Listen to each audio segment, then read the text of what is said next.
السلام عليكم. هنحكي النهاردة عن الراقصة بيبة عز الدين.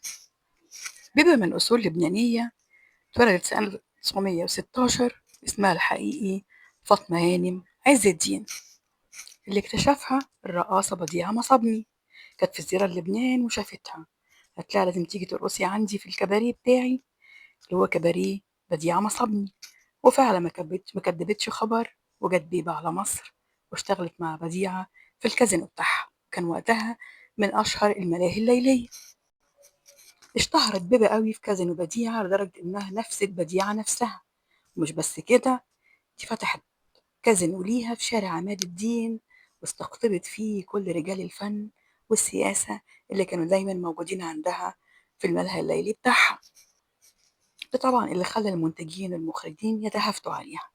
لكن هي ما حققتش النجاح في التمثيل قد النجاح اللي حققته كرقاصة. عملت بس 9 أفلام، هو كل رصيدها الفني. بيبي اتجوزت مرة واحدة من ألفريد أنطوان عيسى، وهو ابن أخت بديعة. كان بيشتغل مع بديعة في الكازينو. حب بيبة، وقع في غرامها واتجوزها.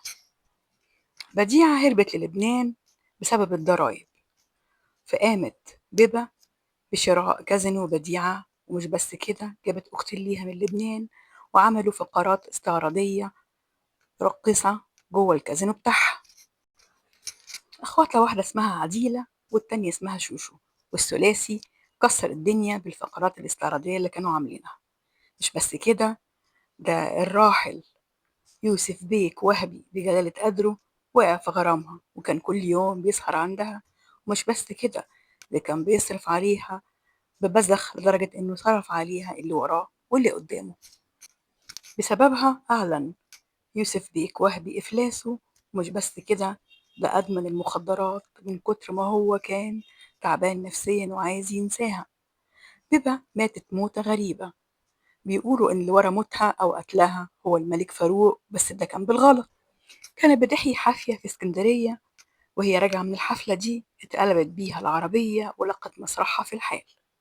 يقال إن السياسي عزيز فهمي هو اللي كان مقصود بالحادثة دي، لأن عربيته نفس لون وماركة عربية بيبة.